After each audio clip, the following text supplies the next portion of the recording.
Hi, Jean. Hello.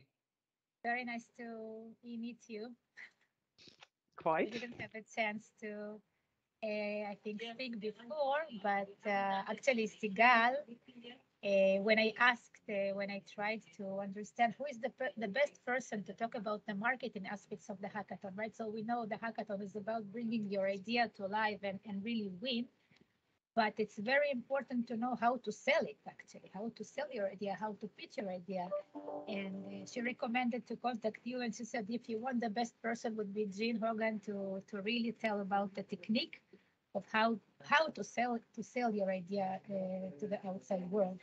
So the purpose of this meeting is to really try to drill down into these aspects, and I hope it will be very useful and interesting for everybody. So I really welcome everyone, and thank you, Jean, for agreeing to do this session for us. No problem at all. Thank you very much, Julia. It's great to be here and great with our global payments team by the sounds of things. Also, by the sounds of things, I think some people are not on mute. So if you could please go on mute, it will help everybody on the call. So I guess you're all here because you want to win the hackathon, obviously. If you're not planning on winning the hackathon, this might not be the best use of your time. However, you will find the tips that I give you today useful in any form of presentation that you want to do. But we're going to hone in today specifically on the hackathon presentation together. So let me get started. Let's think about what a hackathon is. Effectively, hackathons are about bringing ideas to life in a very short and pressurized time frame. Now, the people that you're going to present to with your final 3-minute presentation video, your judges, they know that you have a finite amount of time to pull your idea together, build your app, get the technology right, put together your video. And on top of that, you've got to nail a 3-minute pitch as well. But the biggest mistake that most people make participating in hackathons is that they don't invest the time on the final pitch. They invest all their time and energy on getting the technical aspects of the app running, making sure it works perfectly. And then they leave very, very little time to that 3-minute pitch, which is frankly the most crucial part of the whole process. I can tell you one thing, a bug in your software isn't going to lose you the hackathon, but a bad pitch will. So don't throw away all the time that you spend putting together, working on your app, your great business idea, your great business case. Don't throw that all away by not investing some crucial time into pulling together the winning pitch or what can be as close to a winning pitch. And really, things to think about. You want to work smart, you want to plan effectively, and then follow some of the tips that I'm giving you in today's presentation.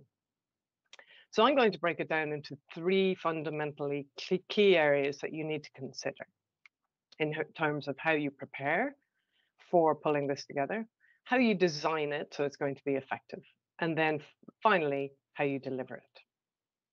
Now, a lot of people think it's all in just the delivery, where you're standing up and presenting or you're recording your video. But if you don't do the first 2 pieces and invest time in those, your delivery is going to fall flat, or you're likely to run out of time, or you won't get a good, clear message across. So let's look at these 3 key areas. And before I go on, there will be some time at the end for Q&A. I'm happy for you to post questions in the chat as you go along. I'm not going to look at them until I'm done at the end, unless you have anything burning that you really need some clarification on as I go through. But we will have some time at the end if you do have any Q&A. So when it comes to preparation, again, I have 3 key areas for you to take a look at.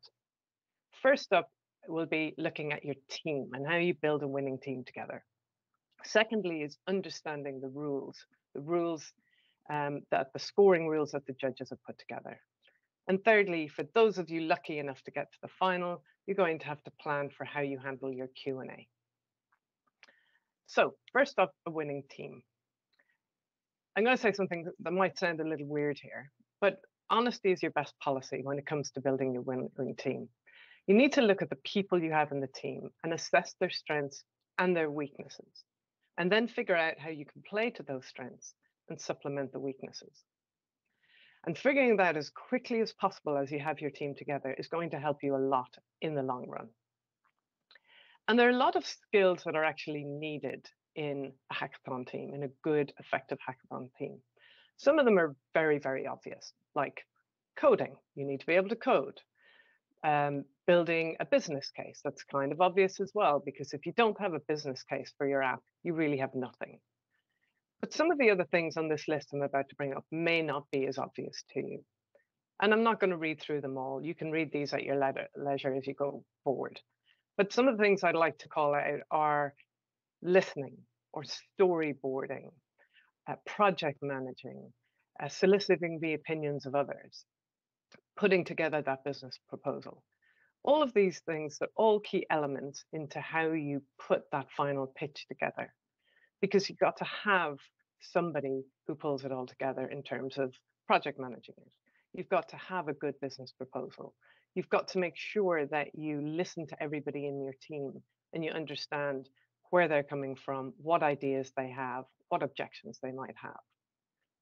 So as you look at all the skills you need, and then you look at the team members you have in there, a nice exercise to do is plot all the skills up that you think you need and put your names beside them and assess where you think you're strong and where you think you're weak.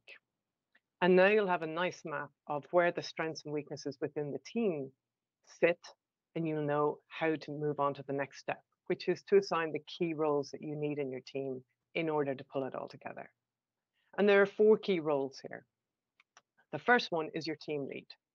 You have to have somebody who can motivate and drive the team, ensure you keep focused on everything that you need to do.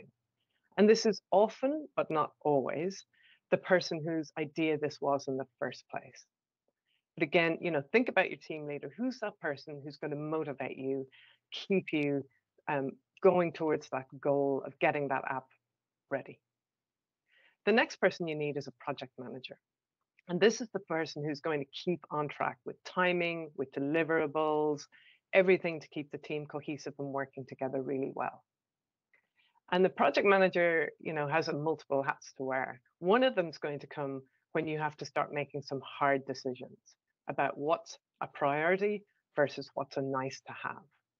And this is where the project manager needs to get everybody together, that you need to make some decisions, and then you need to stick with them. Because if you don't have this person working in the team, there's a good chance you'll go all over the place and you won't reach your deadlines when you need to. The next key person that you need is your presenter. Now, a lot of people default to the presenter should be the person whose idea it was, or the presenter should be the person who did all the coding. And I'm going to tell you, don't default to that. I'm going to tell you to pick the person who is the best presenter in your team. You only have 3 minutes. And so whoever it is doing the pitch, or it might be 2 people within your 3 minutes, they need to be really compelling. They don't have to be the most knowledgeable person. They don't need all the detail. They need to deliver a compelling pitch. And that person is likely to have the type of personality that the audience and judges can react to quite well. So choose this person really carefully, because your whole app success in this instant rests on this person's ability to do a really good job. And finally, you have what we call the demo driver. Now, if you were doing this presentation live, and at some point in the future you may be, the presenter and the demo driver can often be 2 different people or the same person. But it's usually more effective to have somebody literally driving the demo, bringing up the screens, while somebody else talks over them. Now, because you're doing this as a video submission, this makes life a little bit easier. But whoever that person is driving the demo, they need to be doing it smoothly, picking the right screens, making sure the timing works with the script that goes on top. So look at the skills you have in the team, assess your strengths and weaknesses, and then assign these roles within your team. And you'll have a good, compact team ready to deliver. So the second part of your preparation is all about knowing the rules. And frankly, there's no excuse for not knowing the rules. Because if you don't know how you're going to be scored, how can you put a winning pitch together? You simply can't. If you don't know how you're going to be judged and you don't address this in your presentation, then there's a good chance that your pitch won't meet the expectations of the judges. So they have an expectation to see and hear certain things. And if you don't deliver on that, your scoring is going to be low, plain and simple. And you could have the best app using the best technology, But if you don't focus it on what they're expecting to see, you don't have a winning presentation. And I've seen this in some previous hackathons when people have had clearly a very good app and great technology, but their presentation didn't address anything that the judges expected. And therefore, the judges were confused. And therefore, they gave them low scores. So you don't have the luxury of time in 3 minutes of confusing your audience. So make sure you understand the criteria. Now, some of you may already have seen these, maybe all of you have. On the next slide, I've got a list of them. And again, I'm not going to go through these. You can read them at your leisure. But suffice to say that you need to start with the human need, the problem you're trying to solve. If there's no problem that you're trying to solve, you've got a problem in whatever you're putting together. So what's the need? What's the problem? And then what's the business need? How are you going to solve this? How does your solution solve it? How is it going to make money? What's it ultimately going to achieve? And then underpinning all of this are the technologies you use. And there is an expectation that you're using new technologies and innovative technologies, and they'll want to know about that. And they'll also want to know about that when it comes to the Q&A, but I'll talk about the Q&A in a minute. So make sure you know the rules. And then thirdly, make sure you know your timing. So 3 minutes, it's really not very long at all. It's about enough time to make a cup of tea, possibly brush your teeth a couple of times, or maybe even sing happy birthday as you wash your hands 20 times. It's not long. It's essentially the equivalent of about 400 words or 27 sentences. And when you look at it that way, 27 sentences just sounds horrifically short. So you've got to choose your content well to fit into this. And we'll talk about that when we move on to the designing section. So 3 minutes, use your time well, script it out. Using a Word document, it's very easy to see how many words you have, and you're going to have to edit relentlessly, more than likely. So finally, for those of you who make it to the final, which I hope is every single person on this call, may not be, you've got to think about handling your Q&A. So in the final, you'll have not just your 3-minute pitch, but 3 minutes to answer the questions that you get from the judges. And they can ask you a whole range of questions. And on the next slide that I'll bring up in a minute, I'm going to ask you to be sure that you can answer at a minimum the questions on the next slide. First thing you have to do, though, is decide who will answer what type of question.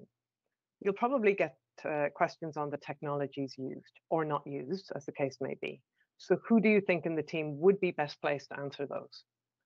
You'll probably get questions on things like your target audience, which is often missed in a presentation. So think through all the different types of questions you might get asked and decide in advance, well, that one's going to go to X, this one's going to go to Y, and this type of question is going to go to Z. And then when it comes to the day, you'll be much swifter and easier and smoothly answering your questions. The second thing I would urge you to do is plan for the questions you want to get, but also plan for the ones you don't want to get. The hard ones, the ones where you know there's maybe a weakness in your proposition or in your app. And the reason I say this is there's nothing worse than being asked a question live when your heart sinks and you go, oh God, oh no, this is the one question I didn't want. And now you're on the back foot and it's hard for you to come back from that. You're probably going to fumble your answer a bit or make something up, which is even worse. But if you plan in advance for those tough questions and you have a way of answering them, even if the answer is, we don't have an answer for that, then you're going to go into this session far more confident than if you don't plan for them. More importantly, you have the answers if you do get asked them. You might not get asked them at all, but again, we're talking about preparation here, setting yourself up for success and making sure that you're ready for the 3 minutes Q&A that you have. So as I said, at a minimum, you want to make sure that you're able to answer these questions on these slides. These are the type of things I've seen come up over and over again. One to be really clear on is your target audience. I've seen a lot of apps pitched, and when they get asked, who are the real users of this? I see the answer fumbled so many times you wouldn't believe. So be sure you know who are the users, who's your target audience. The business value, that one is a typical one you'll get asked if it's not clear in the pitch. If it's clear in the pitch, you may never get asked a question around this. And then a common one to be asked is what kind of challenges that you face throughout putting your app together. And, this is also a good time for you to also ask input from the judges and suggestions. They always like to be able to contribute ideas and suggestions in how you can do something better. So look at these, think through other areas that you might get asked and be ready for the tough ones, and then you'll be able to ace your Q&A.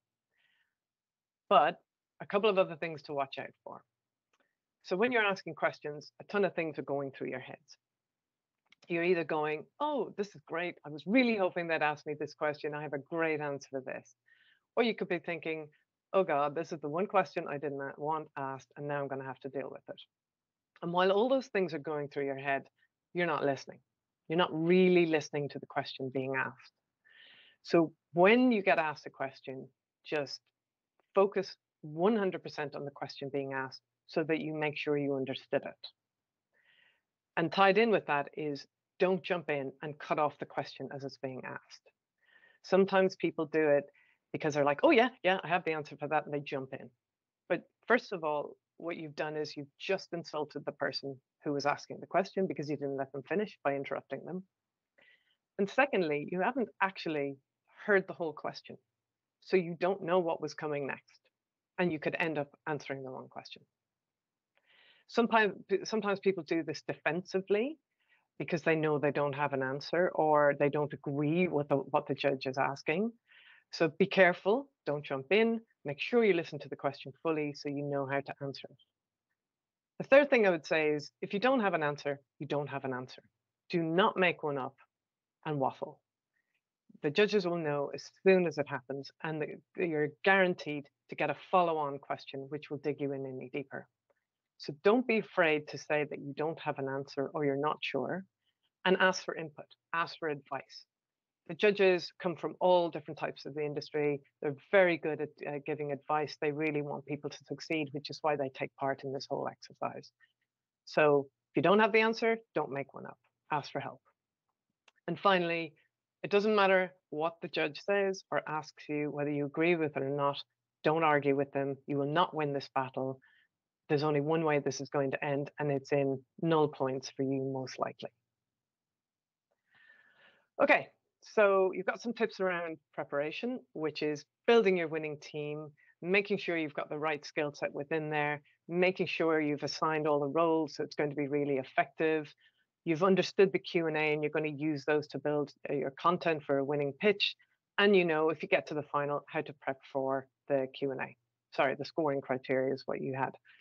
So now that you've done all your prep, you're ready to start designing. And this is kind of where the rubber hits the road when it comes to building presentations. So you know your timing, you've got your team roles, you've got the scoring criteria. Now you've got to all make it fit within that 3 minutes. So there are some key tips here around how you pull your content together, how you leverage the concept of storytelling into this pitch, and then how you can put some structure on this. And the structure will be your friend because you've only got 3 minutes. You've got some hard decisions to make. Applying the structure will just make it easier for you to pull all the pieces together in a very, very effective way. So first up is your content. And what I would urge you to do here, if you haven't done this already, you want to get the pitch out of your head and onto a bunch of Post-it notes. If you can do this together in person and put the Post-it notes up on the wall, great. If not, and you're doing it virtually and you're using something like Mural or whiteboarding, then do it, but do it. Because you need to get the idea and the pitch out of your head onto these Post-it notes so you can see what it's telling you. As you get all the Post-it notes up there, virtually or in person, you need to start grouping them together so you can see what themes are coming out of it and what story is coming out of it, and also where you have some weaknesses. So once you do this, the story starts to become clear, and it makes it a much better basis for you to put the 3-minute pitch together, because now you're starting to have clarity around what the key message is going to be. So that's step one. Then you've got to make the tough decisions. You want to tell them everything. You want to go into detail about the technology used, your business idea, where it came from, why you came up with it. You want to go into detail on your business case. Frankly, you want to go into detail on pretty much everything because you've spent so long working on this thing and you probably had some sleepless nights when things didn't go so well. But you cannot do that. You only have 3 minutes. So it gets hard. You've got to decide what stays in, what goes out. And the reality is most of it gets cut. So you've got to think about how you're going to do that, remembering what your ultimate goal is, how to pitch that app very simply. And again, how you're going to meet the needs of the audience, how it's going to be clear to them in 3 minutes. And one thing I would urge you to think about is you've spent days and weeks working on your app. You know inside out what it is you're trying to achieve, why you're doing it, how you're getting there. But the judges don't know any of that. So remember that they know nothing, and you've got 3 minutes to tell them that story. And if you can put yourself in that mindset of know nothing versus I'm deep in this for weeks, it's going to make it much easier for you to start to clarify your message and make it simple enough that it's clear enough for the judges to understand it and remember it. And the most key thing here is that they can remember it. So if you think about it this way, consider that your pitch is you're painting a vision to a brighter future, a future where the problem that you've identified is solved with your app. And think about it this way, it's much easier to frame how you get this message across. Some simple things to think about are if something is highly manual or takes multiple systems or multiple hours or multiple clicks to do today, and your app can simplify this significantly into 1 click or 1 minute versus 10 hours or 1 day versus 3 weeks or one system instead of a bunch of paper, then that's the message you want to get across because that's how you're solving an existing problem in the marketplace. If you want to be telling people how your app saves money, saves time, makes money, or gets you new clients, or changes the world in whatever way it is, that is the message you need to get across because that's what the judges are going to hang on to in terms of understanding what your app does versus anyone else's that they see.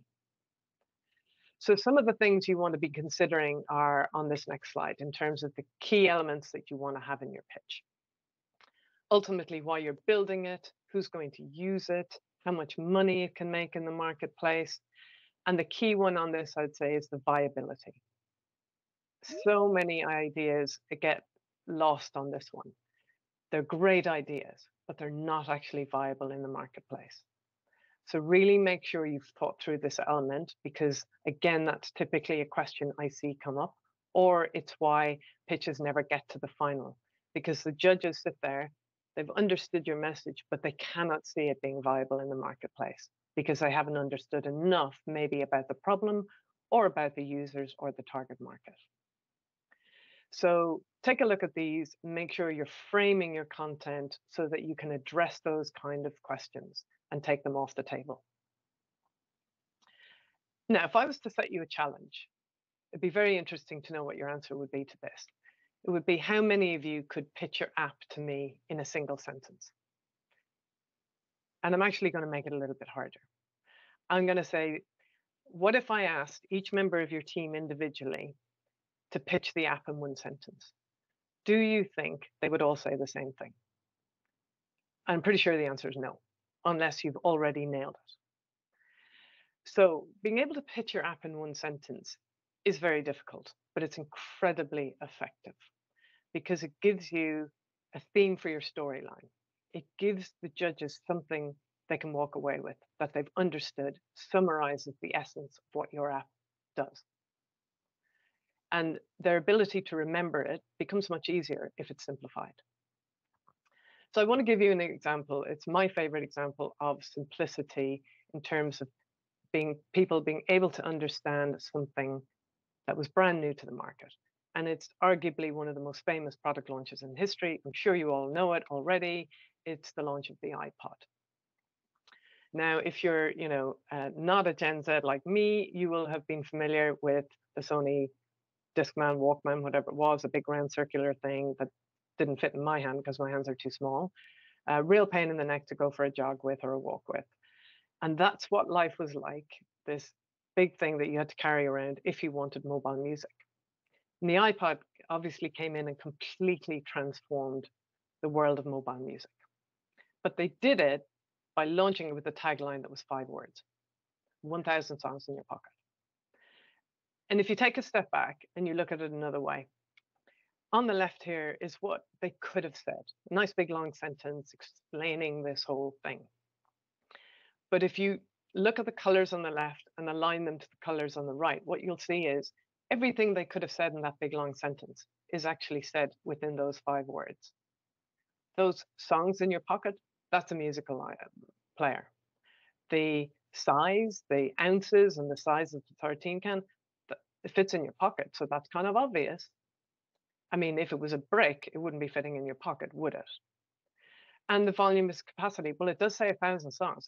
That's pretty big. It's far more than was on a CD that was in a Walkman that you were trying to carry around.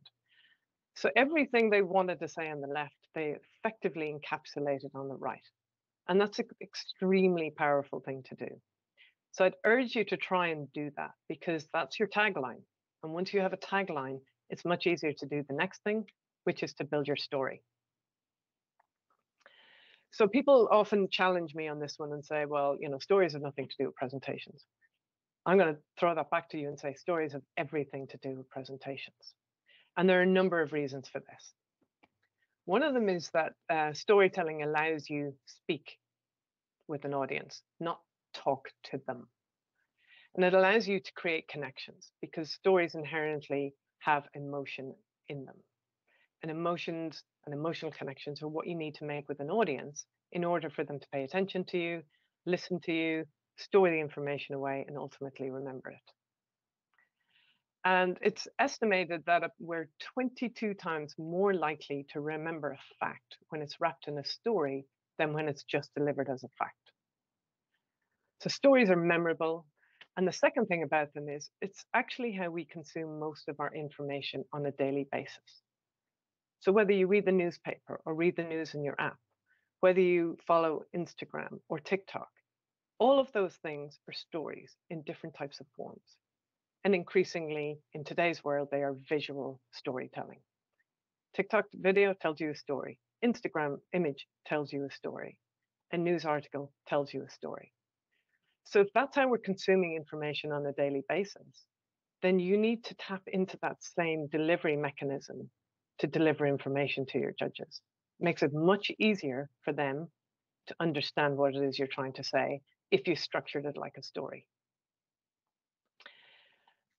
So there are 3 key areas to focus on in storytelling. Very simple structure. It's a beginning, it's a middle, it's an end. But they have a specific focus. So the beginning is about getting people interested in the pitch in the first place, drawing them in, getting them excited about what they're going to see, stimulating anticipation and interest. And the best way you can do that if you could all go on mute, I'm getting a big echo here. The best way you can do that for a hackathon pitch is to frame it as a need statement. So what problem are you trying to solve? And being really clear about that and being really clear that it is a real problem, not just something you dreamt up one day. So frame that as a needs statement, and that will really help you hone into what that problem is, and the judges will understand that a lot more clearly. The second area that you want to focus on is the middle section, which is where you articulate the business case or the demo or whatever it is and however you're putting your pitch together. But ultimately, it's how you're solving the problem you just articulated. And if you can substantiate that with any metric that is a proof point about what you want to do, even better. So that example I gave you earlier about, you know, if something takes 10 hours today and your app can do it in 1 minute, that's a very valuable part of your story that says, not only do we understand the problem, not only do we have a solution, but we know what that solution is going to deliver in terms of real-time savings or cost savings. So in the middle, it's all about how your app's going to make life better for the problem that you've already identified. And then the end is really about reinforcing that message, making sure that you've gone through everything that needs to be covered, that business need, that human need, that technology underlying it, that the demo that you've included in your 3-minute video shows how the technology is going to drive a solution for the problem, and that you've articulated what this app will do in terms of the overall business case. So going back to your one sentence, if you have that before you start, it's a really good way for you to start constructing your story, because it gives you a single thread that you can hang everything on. And it also brings in repetition. Having that single thread and repeating your core message throughout your 3 minutes, it's all going to get stuck in people's brain. So the other element of storytelling is that it engages people emotionally. And so the brain works in not so mysterious ways when you break it down. When you make an emotional connection with the brain, you're getting in touch with something called the limbic brain. And it's all around how we dream, how we play. It's all around nurturing. But you have to get there in order for people to pay attention to you. It's a little bit like picking up a book. You read the first page, you either love it or you hate it. If you love it, you're going to keep reading it. If you hate it, you might keep reading it for a while, maybe for a chapter, maybe even for 2. But ultimately, it didn't engage you. It's still not engaging you. And at some point, you're going to put the book down. It's the same thing in presentations. If you don't make that connection, you don't get to that limbic brain. So people don't pay attention. They start doing something else, or they just sit there and kind of pick up their phone silently and pretend they're actually paying attention, but they're not. And the other crucial part of this is if you don't make that connection to them and they're not paying attention, then you don't get access to the most advanced part of the brain, which is called neocortex. And this acts like a computer. It processes information, it stores information, it analyzes information, and it commits it to memory when it understands it. And a memory is what you need. If you can envisage the judges walking away or hanging up from your presentation with that one sentence in their brain and being able to tell other people what that is, you know you're onto a winner. So that leads us on to our third area, which is structure. And here there's 3 elements to this. It's about simplicity, it's about focusing on your key message, and it's about leveraging something called the power of 3. So simplicity is number 1. You really have 400 words or 27 sentences or 3 minutes to articulate your message. So you've got to keep it simple. And it's a hard thing to do. You know, you've spent your hours and days working on this app. You're incredibly passionate about it. You really want to tell everything. But the more you tell people, the more you're effectively saying to them, here's a bunch of information. You go figure out what I'm trying to say. Now, you're not intentionally doing that, but unintentionally, that's exactly what you're doing. So you've got to strip away everything that's not important to simplify it to something high level enough, clear enough that your message gets across. If you don't do that, you're complicating life for yourself and for the audience. And there's a good chance that after they've hung up from your presentation, they go on to the next one. If the next one's a lot simpler and clear and they really understand it, yours is forgotten, theirs is remembered. So keep it simple, strip out anything that isn't necessary. I know it's a not easy thing to do, but that's what you're going to have to do.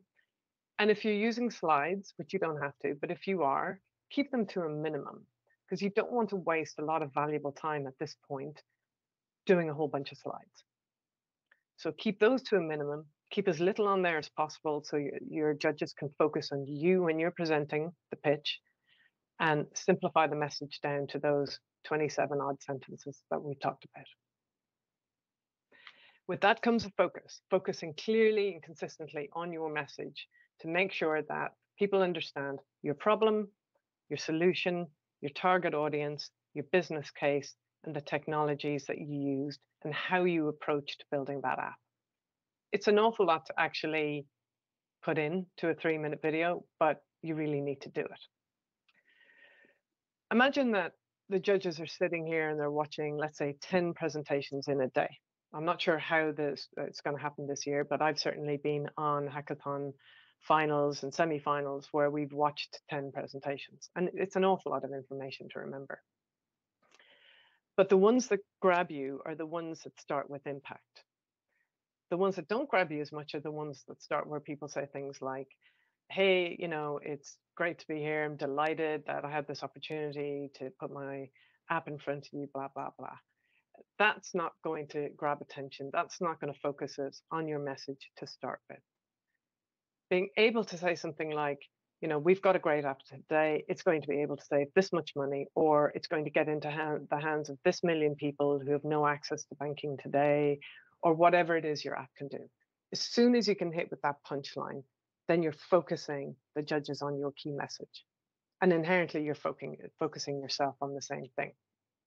That's what you want people to take away. That's what you want people to remember. So it's really a strong focus of putting this together, ensuring that everything in that 3 minutes ties into that key message. Everything, including the demo, ties into that key message so that you're making it simple for the judges to understand what this is all about. And then finally is leveraging something like that's called the power of three, which is well known in the industry. And frankly, I've been doing it the whole way through this presentation, which you might have realized or you might not. But it's a very, very powerful thing. It's used in the world of advertising. It's used in storytelling, and it's been around since the evolution of the human brain. There's something about structuring things in threes that helps people focus on a message and remember it. If you think about it, it's in sports where you have a first, second, third, or a gold, silver, and a bronze. It's in Newton's laws of physics. It's in the primary colors. It's in photography. It's in common phrases like ready, steady, go, or lights, camera, action. It's everywhere. And the more you think about it and look at it, the more you see it applied everywhere. And because of that, it's a little bit like storytelling, knowing that's a technique that's used in so many places. It's a technique you then need to deploy into your presentations as well to help focus on a message. So imagine that somebody stands up and says, it's great to be here. And me and my team are delighted to have the time in front of you. I've got this really amazing app that I want to tell you about. That's all great, right? Or imagine that somebody says, I've got this amazing app and I'm going to tell you how amazing it is in 3 key areas. And they name those 3 key areas. There's a subtle difference in that. The first one is kind of like, oh, it's great to be here. The second one is, I've got a story, I've got a value, listen up and pay attention. So think about how you can always put these together. The simplicity, the storytelling, dropping the detail, because that's not going to win you anything. Bringing something high level, summarizing your app in a single sentence, focusing on your powerful key message, and then focusing on the power of 3. You pull all of those elements together, you're going to have a really strong, compelling pitch, which means you're ready for the next piece, the delivery. And again, I've got 3 key messages here around practicing, around how you should open and how you should close, and then ultimately how you should actually deliver when you're doing your recording, or if you ever have to do it live. First thing is an obvious thing, but unfortunately, a lot of people don't do it. And when you're pressurized in your timeframes that you have, practicing is often the thing that gets dropped. But if you don't practice your pitch, it's unlikely to go well, frankly, because practicing your pitch gives you a lot of benefits. Number 1, it gets you familiar with the story and how to articulate. Number 2, it helps you iron out any issues with flow, with messaging, with whether the whole thing makes any sense or not. You can test the timing, which is obviously key because you've got a hard stop at 3 minutes. And if you ever do your hackathon pitches live, you'll understand how brutal that hard stop is because most people run out of time. You've got a slightly easier job with recording because you can keep doing your recording until you fit it into your 3 minutes. But practicing will help you iron out any problems with messaging, with flow, with weaknesses in your story, with gaps in your story. It will help you get comfortable with the story. It'll help you figure out if anything's missing. And the more often you do it and that you can do it and you can test it with some other people, the better. So then when it comes to your recording, you don't have to do it a million times. You have to do it once or maybe twice. So if you think you don't have time, to practice, you need to set aside the time to do it, because otherwise your 3 minutes will not go well. Then you need to think about how to open and how to close.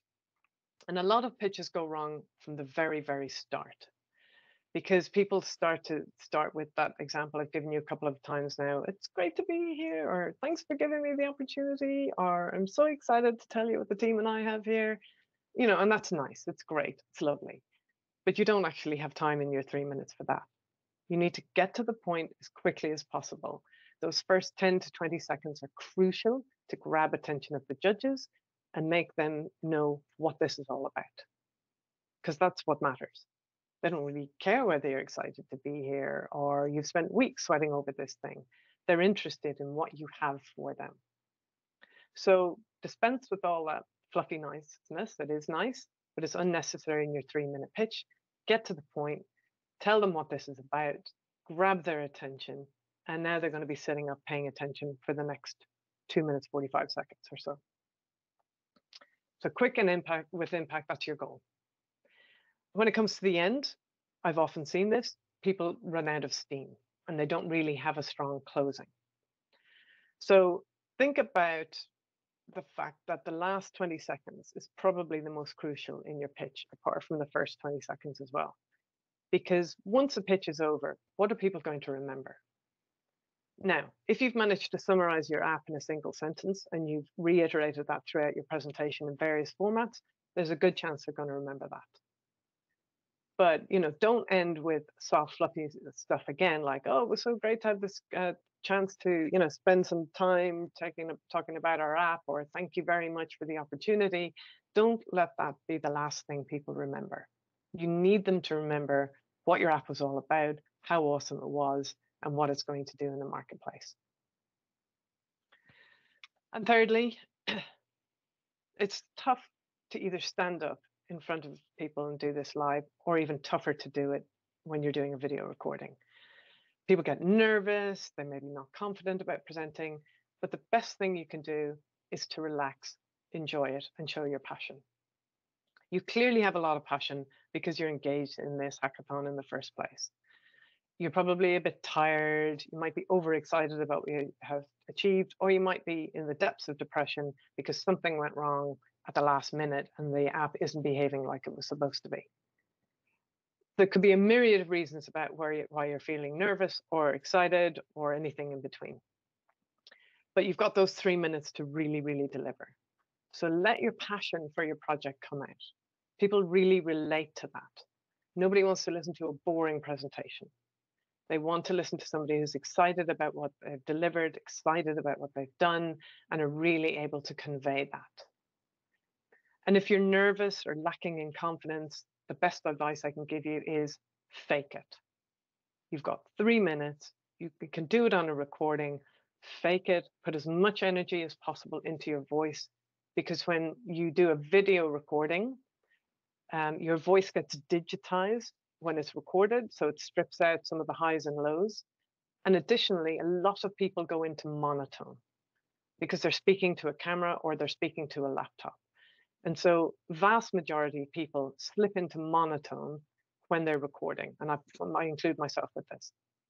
So you kind of have to go over and above what your normal voice would be, exaggerate it a bit more than you feel comfortable with or that you think is going to make any sense, because that will help people really understand how you feel about this, how passionate you are about it, and you'll enjoy yourself just that bit more.